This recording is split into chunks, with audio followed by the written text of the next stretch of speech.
All right. Thank you very much, everybody, for coming. We have a lot of slides, so we're going to go right into it. My name is Wayne Huang, and we have our colleague, Roman, with us, Fernandez. We work for Armorize Technologies. I'm co-founder and CTO to Armorize Technologies. So today we're going to be talking about Drivesploit, circumventing automated and manual detection of browser exploits. What's up there is the Chinese wording for drive-by-download, which actually existed for many years before the term drive-by-download came about, because this type of attack was quite prevalent in Asia. I was doing research. I was doing black box scanners at that time, and we weren't able to crawl a lot of the web pages because of the dynamic content. So we started to embed IE, and then we wanted to have mass crawling and SQL injection results. We had many crawlers crawl for many days, and then the end result was all of the boxes ended up with malware in it.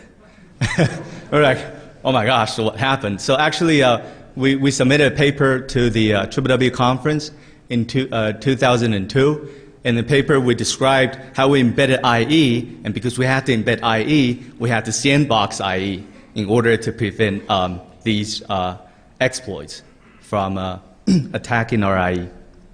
So that was how this technology started. The slides are not in your CD. Apologize. It's right now on SlideShare. So if you go to www.drivesploit.org or you follow the Twitter, you can download it right now. So today we're going to be showing one type of browser exploit, which is the drive-by-download. Let's define that. So hackers distribute malware by poisoning legitimate websites. And what's typical is they inject malicious iframes into HTML content, malicious iframes into legitimate HTML content. And the affected websites essentially become a delivery mechanism for malware. They appear normal, and the victims do not need to click or agree to anything. They simply connecting to the infected website executes the attack. Recent incidents include the Aurora incident, which began sometime in June last year until February of this year, when Google reported and the news went to the media. It was a targeted attack. It used the IE 0-day, and was confirmed publicly by Google, Adobe, Juniper Networks, and Rackspace, and a total of 34 organizations were targeted, according to coverage on media. A recent one, DNF 666. If you haven't heard of this, you can go to our blog. Just Google for the keyword. It started since March 2010, initially leveraging an Adobe 0-day. The victims included Wall Street Journal, Jerusalem Post, and then we later found out that all of that effort was just to steal online accounts to online games in Asia. So the second wave and the third wave targeted only Asian websites, while the first wave hit Wall Street Journal and Jerusalem Post.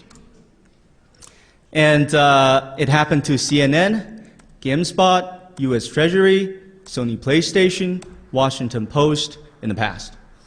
So let's dissect drive-by-downloads. What happens is very simple. The visitor links to an exploit server. The exploit server serves him a legitimate page, but it includes a browser exploit and also a payload, or what we call downloader. The exploit, and this part is usually obfuscated. So when it executes, it will deobfuscate itself, and then it will exploit the browser. And at this time, the dropper will execute, which is the payload or the shellcode, and it will cause the browser to link back to the malware server. And the malware server, which is usually different from the exploit server, will distribute malware back. And then finally, the malware will link to a CNC. And that's basically the attack. It's very simple. But now the key is, who would visit a exploit server? Nobody would. So the key here is traffic. And actually why these two servers are usually separate is because, at least in Asia, it's two ecosystems. There are people, there are groups responsible for developing the browsers, and then developing the browser exploits, and then there are groups responsible for getting traffic to the exploit servers, and then there are groups responsible for developing the actual malware, which is quite hard because that malware has to bypass antivirus. And so what happens is you would typically, the attacker would try to infect one of the very high traffic websites, what Google calls the landing website, and then so from there delivers a URL generator, which is a piece of JavaScript that generates iframes or JavaScript sources typically, and this iframe would then cause the browser to start loading content from the exploit server. Recent incidents, DNF 666, and then in May to June, there was mass shared hosting compromise, which included GoDaddy, Rackspace, Network Solutions, Bluehost, and DreamHost. Some of these, after being compromised, wasn't used to serve drive-by downloads, but instead other types of malware, such as fake antivirus. But some were after compromise, were serving drive-by downloads. And then this is a part of a very typical continuous targeted attack, the same incidents to Aurora, that basically is a persistent threat. That's a continuous threat.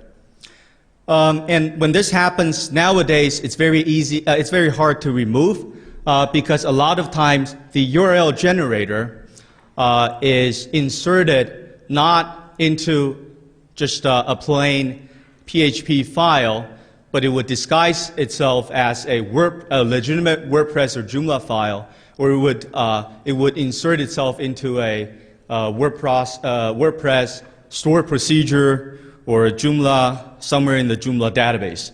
So, and it's going to take you a lot of time and a lot of SQL commands to dig that out. And all throughout this time, you wouldn't know how to remove that malicious iframe or malicious JavaScript from your website, and that makes you look very bad.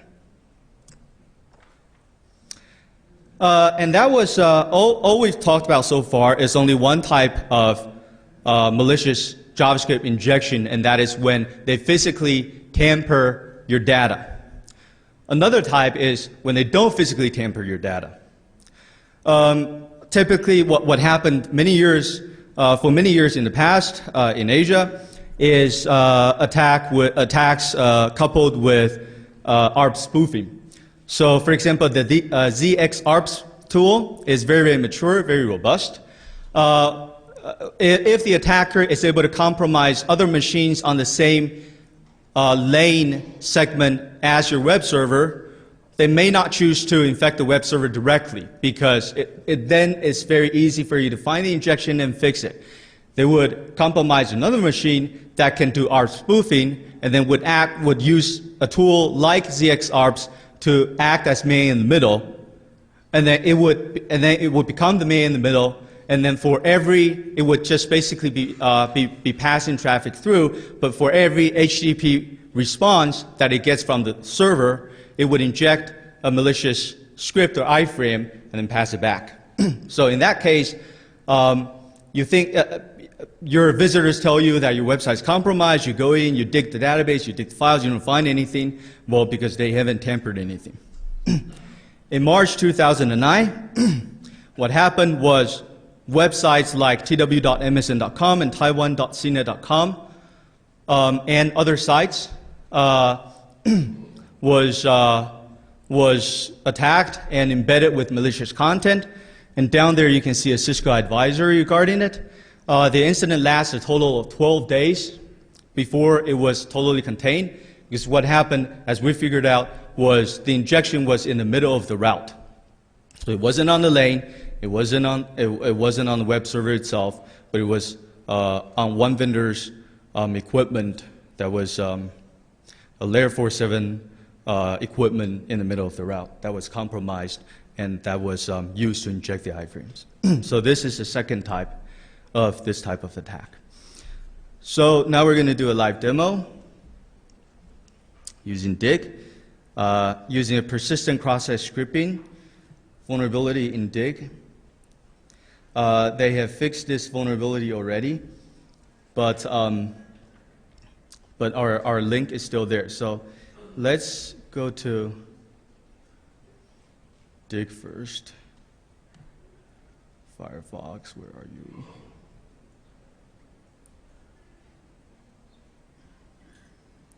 Oh, lovely Firefox. Okay, there we go. Safari. That's all right. Okay, so usually when you view one of the dig pages, what you see is this. You would see the digged link and the description and people who dug it, this kind of thing. But let's look at the source code.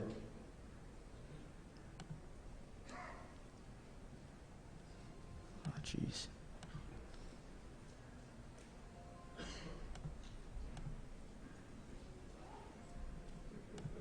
There we go. All right. And here you would see that, let me just zoom it for you because the room is so big. That includes www.zcrack.org/g. And it's included as an iframe source, right? As you see here, which shouldn't happen. So it's a very simple persistent cross-site scripting that exists in dig, and the attacker, who is us for the demo, has used that to inject that iframe. So let's start our Drivesploit.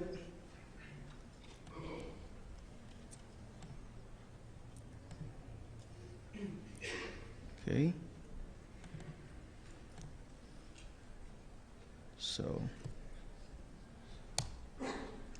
So we've implemented the Drivesploit framework on top of Metasploit. So now I'm starting Metasploit. Get this window smaller.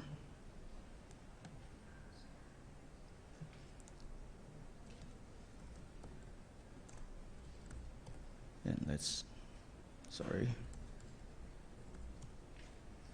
exploit. And let's go to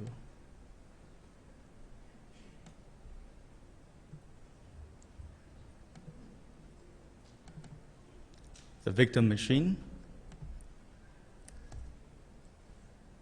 Visit the dig URL.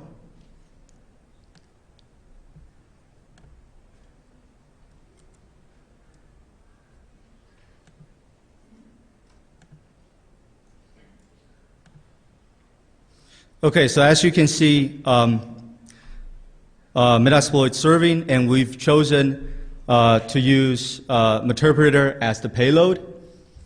And now Meterpreter is starting a new process in Notepad and migrating itself into Notepad. It's completed. Okay, so as you can see, the Internet Explorer is gone, but we now have an open session. Connect to it. See all the processes. So we basically have now a shell into the victim's system. So let's just kill ourselves. And it's attached to actually another process, notepad.exe, so that even though IE is dead, it's all right.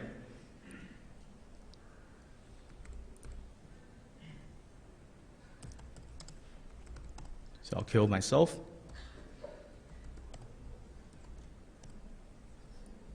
Okay. So that's basically a very simple demonstration of a typical drive-by-download process. So what happened was Dig had a persistent cross-site scripting vulnerability. The attacker used that to inject the iframe, and in the back end, Metasploit or Drivesploit was used to serve the JavaScript exploit. Okay, the motivation behind building this. Armorize provides solutions that monitors websites and detect malicious contents 24/7. We use multiple behavior, heuristic, and signature-based technologies. Most technologies are developed on our own, but we also integrate antivirus because behavior-based technologies that we use are very, very costly. And when you have to scan millions and millions of URLs a day, you end up paying hosting companies a whole bunch of money.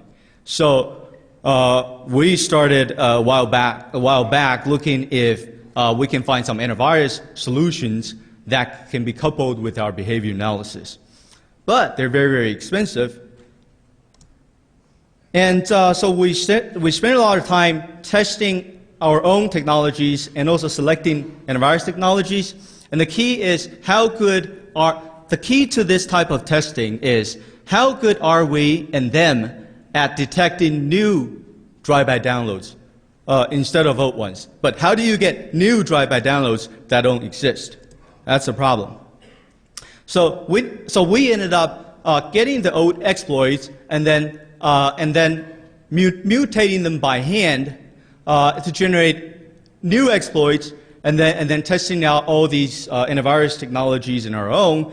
And we ended up writing big messes of code. It was very hard to debug, and it was just taking us a lot of time. So we needed a good framework to help us replicate, manipulate, and mutate exploits found in the wild. Note we didn't say obfuscate. There's a difference, because when we say mutate, we're changing the raw basic JavaScript exploit in its raw form, and not in its obfuscated form, into new derivatives. So Drivesploit is born on top of Metasploit. Initial findings. Antivirus capabilities differ greatly. Desktop and API versions differ greatly in performance, meaning that an antivirus technology which really performs well for its desktop version may perform very poorly for its API version, which is the version that we want to use, right? It's basically a library or a console or an API for us to call. And also cost is not equal to performance. Surprisingly, the most expensive ones may not be the ones with the best performance, at least according to our testing. And so antivirus versus drive-by downloads. So we ended up getting quite confused, and we started calling these antivirus companies, and we were like, the results don't make sense, blah, blah, blah. And like, well, what are you testing? Well, we're testing JavaScript. And then they don't want to answer the call.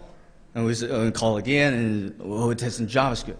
Well, can you give us some explanation? Well, JavaScript is sissy stuff, We don't. So JavaScript to them is not hardcore stuff. Maybe it's true, right? I mean, yeah, PEs and everything and assembly, these are very hard. But unfortunately, we have to deal with JavaScript when we deal with drive-by download. And so, according to their explanation, as you can see, in our drive-by download process, the URL generator is JavaScript, the exploits are JavaScript, the malware itself is the PE binary, and they'll say, and this is why they said, well, we'll detect this part. So during the drive-by download detection process, if in the end that's going to exist and we're going to detect that. But unfortunately, that's not the case. Why? Because usually a malicious domain serving that piece of malware is going to be taken down 2-3 days later, but the injected domain, such as dig.com, the injection is still going to be there for a long time. And although that piece of malware is not valid anymore, is not active anymore, we still want to be able to detect that. The other thing is, nowadays, a lot of DNS, a lot of ISPs, when they find out that that domain is malicious and serving malware, would block that domain even though that domain is still active. And then sometimes it's just the, in the economy, the subscription period is over. You bought us, you paid us to serve for 2 days. It's now past the period. You haven't paid up, so we're temporarily shutting it down. That doesn't mean that we're not going to reopen again. And so we want to focus on all of the JavaScript. And that's why we can't just rely on PE detection. So the deal here is ECMA scripts, which is JavaScript, VB-script, Adobe.js, and ActionScript. And so we want to take this part out. Okay, we want to take this part out and replace the exploit server with Metasploit and use Meterpreter or something similar as payload, which basically does memory injection instead of trying to download a piece of malware and writing it to disk and have that malware do the malicious stuff. We want a payload such as a Meterpreter, which also exists in the wild. And so that we can test this out, and we can test out the abilities of technologies just detecting the injected JavaScript or the JavaScript exploits.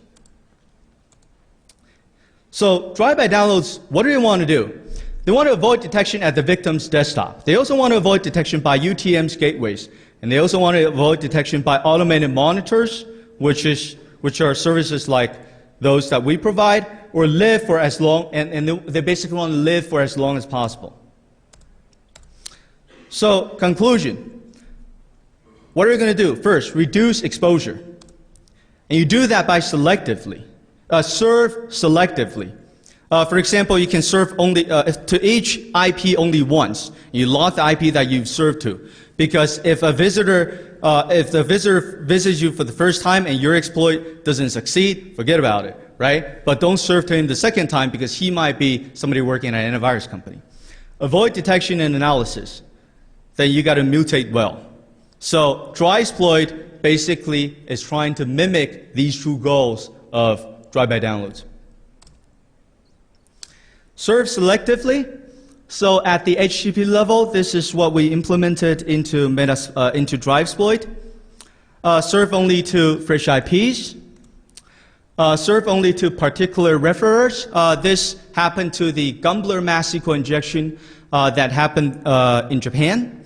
And few security vendors were able to detect this on the spot when it exploded, because Gumbler was very selective about the referrer. It only served to referrers from Google. And in our case, in our example, for example, since we've infected dig.com, we can also specify, well, we are going to only serve to referrers coming from dig.com. Makes sense, right? If you're connecting to us directly, sorry, you're not somebody that we want to infect. We want to keep our 0-day for a bit longer. Particular agent strings, so that we only serve, if this exploit is for IE7 only, we want to serve to IE7 only. If you connect with the Firefox, we want to serve to you. If you're a Google crawler, if you're a Yahoo crawler, we don't want to serve to you. Blacklist. Blacklist of security vendor, well-known crawler IPs and security vendor IPs. We don't want to serve to those. And that basically covers the first part, which is serve selectively. The second part, script mutation. This part is for both the exploit and also for the payload. The goal here is not to obfuscate. A lot of JavaScript exploits has been using existing JavaScript packers, but that's very easily picked up by antivirus. So the new ones all don't. The goal is not to obfuscate, but it is to mutate the raw form and bypass signatures. So we want to try not to have fixed components when we generate the JavaScript code or the new mutated JavaScript code. And we want to try to use common operations. So we don't want to use rare operations that nobody used, because an antivirus can say, well, this operation, you know, only 0.01% of JavaScript use those, and they're mostly exploits. We don't want to have those.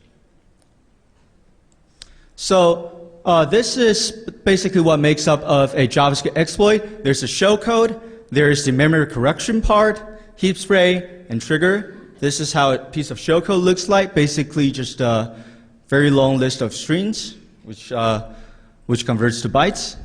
This is the memory corruption part. Oh, we're using IE peers as our example here.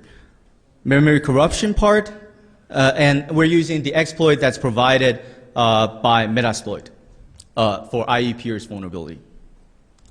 And this is the heap spreading part. And finally, this is the trigger. This is the actual trigger that would execute the piece of malicious JavaScript. And then usually this whole part is sometimes, especially in the old days, obfuscated into a big blob, and then deobfuscated. So there's the obfuscated form and there's the primitive form,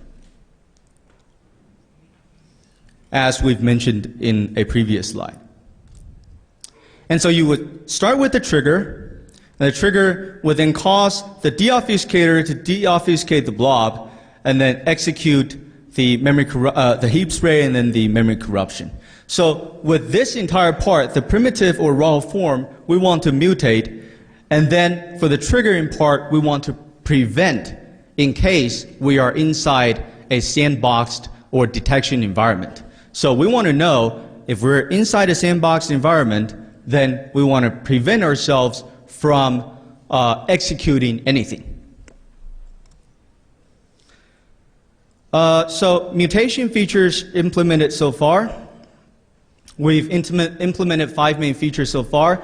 One is JavaScript random variable auto replacement. It accepts a piece of JavaScript. It parses the JavaScript according to the JavaScript grammar.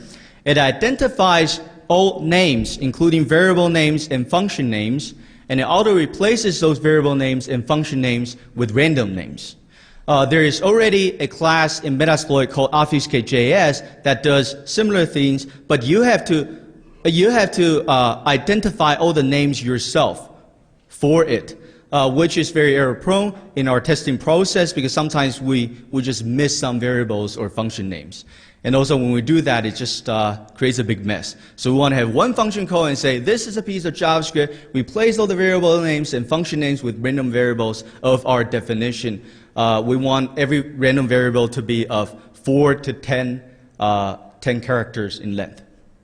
So right now it's all random. We're thinking about adding a dictionary to it so it doesn't look strange, right? If a dictionary of, 1,000 words, that may work. And passes back the new JavaScript and a vector of old new name mapping. So you know which of your variable is replaced with which name.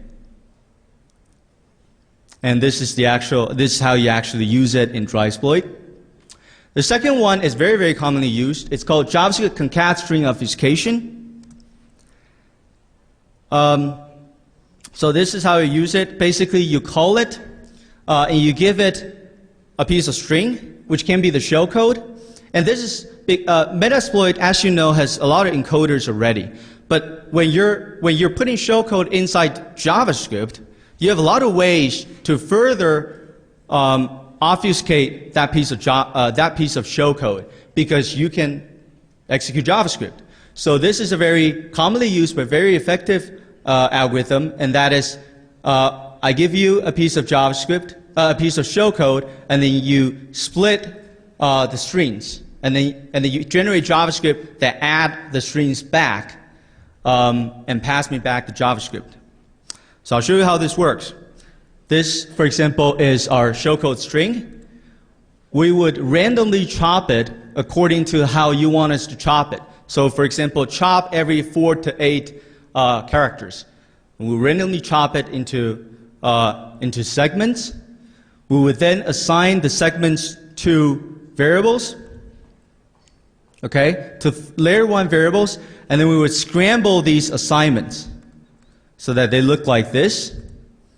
All right, so now as you can see, the middle section appears first. This makes it very hard for heuristic-based pattern-based detection algorithms. So that's layer 1, and then we would do layer 2, right? We will add these. We would then add these two together into layer 2 variables, and then we would then again scramble these. Okay, and we'll continue until we added everything together. So finally, this is the script that will be passing back to you. Of course, all the variable names are going to be randomized. They're just put this way for easier reading. And D1 is underlined because we're going to give you this whole new chunk of JavaScript and the variable name so that you know that that variable name in the end contains your shellcode string. The third one is JavaScript random text insertion. And what it does is it's also very commonly used in the wild. What we want to do here is the goal is not to beat antivirus. The goal is to simulate what's being used in the wild so that we can compare technologies. So this function call would ask us to ask Drivesploit to generate a random four character string and then insert into the original string for every 6 to 10 characters. And then we'll return you the new string.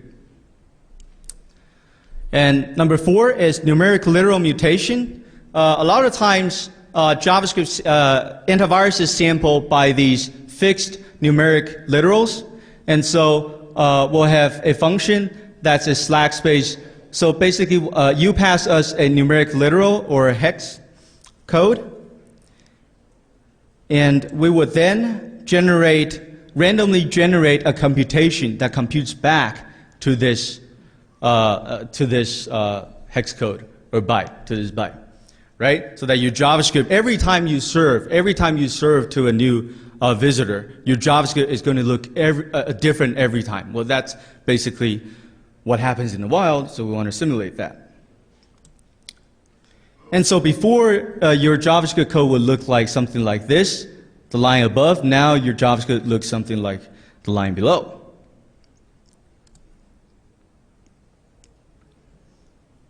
Okay. And then for the triggers, so we've covered Drivesploit for the first part, 5 features for mutation, and now for trigger prevention. So we want to know if we're in a sandbox environment, and if we do, and if we're not in a real human's browser, we don't want to execute. And this can be done a lot of times. You see that the trigger function is set on event handlers div unload and image unload. You see more image unload these days. Anybody want to guess which one is more effective? Div? Who think it's div? Who think it's image? Okay, a lot more people for image. Somebody say why? All right, come on. Why? Yes. The answer is yes. The answer is image unload is more effective, but why? Yes. And the other reason is, the right answer is image load. Image unload is very effective for some of the newest and very accurate technologies, for example, ours. Div unload is very effective for older technologies that do not implement the DOM. Okay, so basically you take SpiderMonkey or Rhino and use it as your JavaScript interpreter. These JavaScript interpreters don't have the DOM. Newer technologies like JS Unpack of VeriSign implements the DOM objects themselves, right? So if you're only using a JavaScript interpreter, because it's very hard to reuse IE, so typically we use some versions of Firefox, or just some versions of either SpiderMonkey or Rhino, some versions of open source JavaScript interpreter. And div unload is very effective for that, for the older ones, because they don't have the DOM. They don't have DOM implementation. Image unload is effective for technologies that really sandbox IE and run IE as the detector. And the reason is because, IE has image unload, but what happens is when you're crawling millions of pages a day, this introduces a lot of bandwidth. And bandwidth and loading big images is just very, very costly. And so there's a feature in IE to disable image rendering, right? You click on Tools, Options, and you can disable image rendering. When you and some vendors do that, and when you disable that, image on load doesn't fire.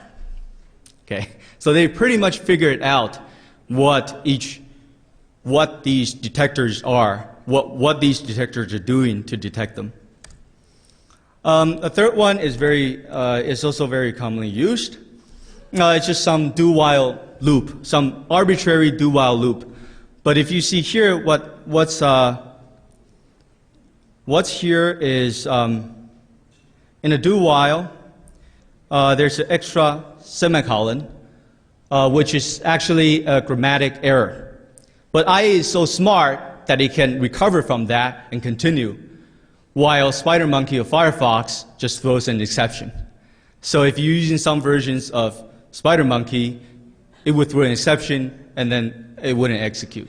While if you're a user using IE, and if I'm serving you an IE-based IE exploit, then it would work just fine. Oops. Sorry about that.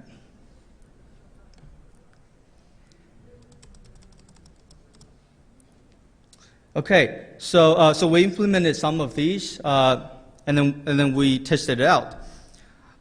So we implemented these in Drivesploit, and then we generated the XML files, and then we uploaded them to VirusTotal, and we used IE peers as the JavaScript exploit.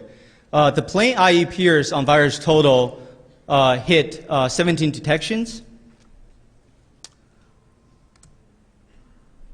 And randomizing variables, although it was pretty hard to do, considering we had to parse JavaScript, wasn't really effective.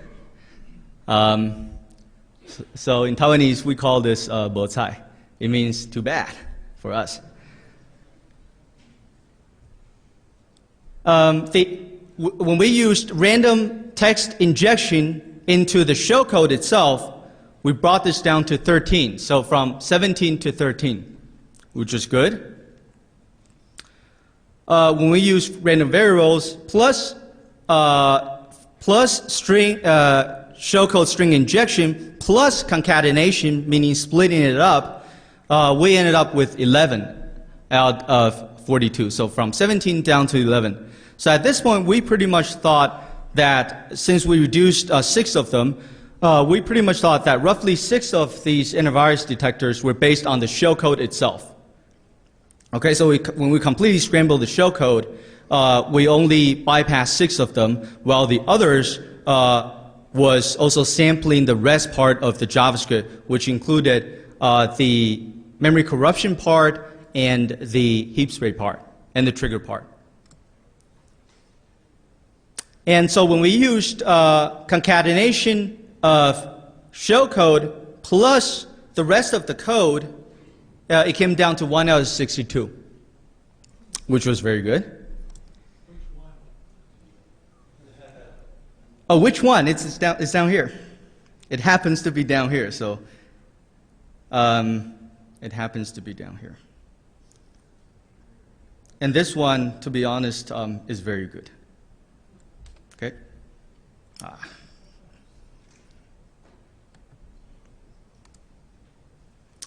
And when we used injection of the shellcode plus concatenation of the rest of the code, just these two simple combinations were down to 0. And adding random vars, of course, the same. But VirusTotal uses versions that we use, which is the API version or the console version. But antivirus desktop versions is much stronger. Why? Because they can monitor host environment, they hook into browsers, so it's easier for them to get the raw form of exploit. If you hook into the browser, you can see exactly what the JavaScript engine is doing if you hook deep into the IE JavaScript engine, and as soon as you create a new variable with the raw form of shellcode, then I can say, boom, you're an exploit. So And they can also do behavior analysis. For example, a buffer overflow behavior or download to file behavior, which makes detection a lot easier.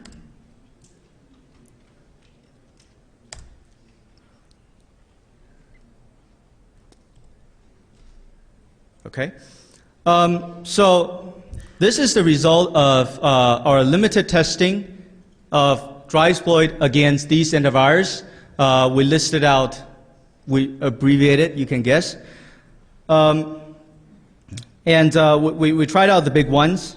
And as you can see, there was one vendor which Drivesploit could not beat. And as we use more features, for example, concatenation of the shellcode plus concatenation of the code itself, or injection of the shellcode plus concatenation of the code itself, we start to beat more and more antivirus. There was one vendor worth mentioning, and this vendor, as you can see, it has 2 scores because the static part wasn't that good, meaning that if we put all the HTML files that's generated and we asked to scan the folder, it couldn't find a lot of the exploits. But when we actually run the IE and have Metasploit served to us, then it's basically using its HIPS, host-based intrusion prevention system, it was able to detect every one of them doing buffer overflows. Okay. So we're originally going to do a demo to show you how, as we add more triggers, we can bypass, add more of these features, we can bypass most of them, but I think we're going to be out of time. And we'll leave time for some questions. So finally, again, this is to be triggering behavior-based encryption. When we turn on this feature and we submit to Web, for example, it doesn't find anything. And what happens is, if you change our eval into alert, and you alert it in Firefox, it doesn't show you anything. Okay? But you alert in IE, and it shows you the actual what we're trying to do, the exploit. So what we did is we said, okay, we're going to encrypt our exploit with a key. And that piece of key can only be generated if you are the correct target browser. So if you're IE7, then if this exploit is for IE7, then only IE7 is going to be able to generate that key. So as you can see, every browser has a lot of different features and different behaviors. The rendering of CSS is very different from every minor versions of browsers. So we implemented a lot of checks based on CSS rendering, based on HTML parsing, based on JavaScript differences. All these, we put all these together, and we came up with a lot of checks. So you would say, okay, this exploit works only for IE6.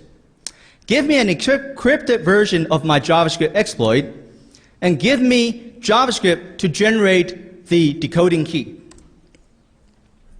And the key is only correctly generated if JavaScript is run under IE6. So what we would do is we would say, okay, in order to correctly detect IE6, we're going to use this subset of our checks: 1, 3, 4, 6, 8, 9, 12, 14. All right, and we're going to generate, we're going to assign them to each variable. We're going to generate this piece of JavaScript to be served together with the exploit, and then we will generate the correct answers. If you are IE6, the correct answers should be those. And then we would scramble it up. So as you can see, the R value is scrambled up, but the L value, which is ABCDE, remains the same.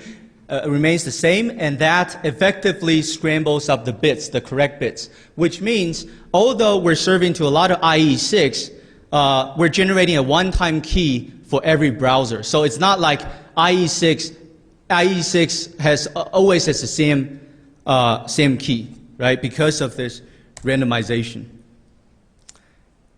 And so we'll use this as the one-time key, and we'll encrypt, and we'll use server-side script, which in case Metasploit is in Ruby, to encrypt the JavaScript using that key.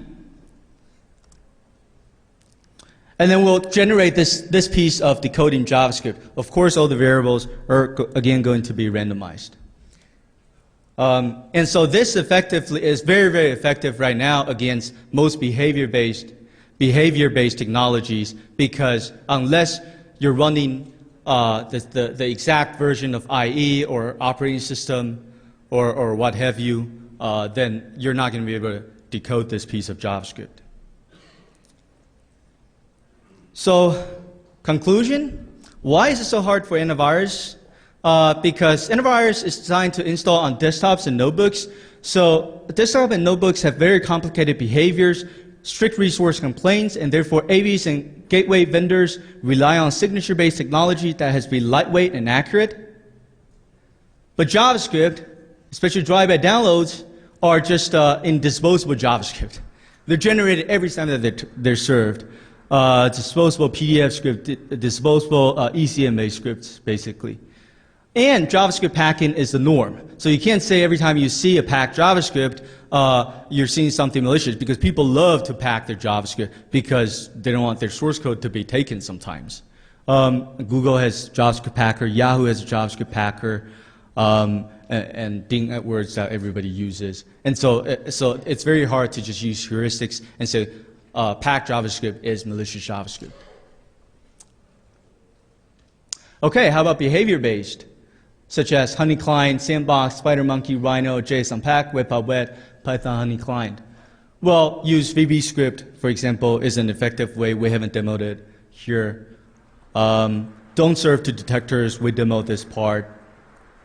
Fingerprint-based encryption, and also very little but effective techniques. For example, sleep for some time, right? Because if you have to scan millions and millions of pages a day, if you're Google, you don't have time to wait for 3 minutes to see if some JavaScript executes or not. And so that one line can be pretty effective. Oh, well, it's not sleep, it's set timeout, but it's the same concept, or time lock puzzles. So future work, what we haven't implemented here that is very widely used is randomly chop up scripts and split into individual files, generating VB script instead of JavaScript, encrypting using data existing outside of HTML, for example, HTTP headers, so that you can't submit that piece of HTML to an antivirus vendor, because the key to correctly decrypt itself is in the HTTP header, which is not a part of the HTML. So all these are future work, and Drivesploit is open source, and we really are looking for contributors to join us. Discussion. The talk that we heard this morning by Eckersley of EFF basically said that 94.2% of typical desktop browsers are unique, can be uniquely fingerprinted. As you know, drive-by download is widely used in targeted attacks. So if the percentage is that high, because in targeted, what people don't understand about drive-by downloads is it's not the technology. It's not why drive-by downloads are used effectively in targeted attacks. It's not only because of the technology. What's a targeted attack? It's targeted, meaning you're a targeted person that the attacker wants to attack. You call your colleague and say, hey, I want to know this data. Can you send me the email right away? The attacker knows about it somehow immediately and sends you the email immediately with a drive-by download. That's a targeted attack. And this happens quite a lot.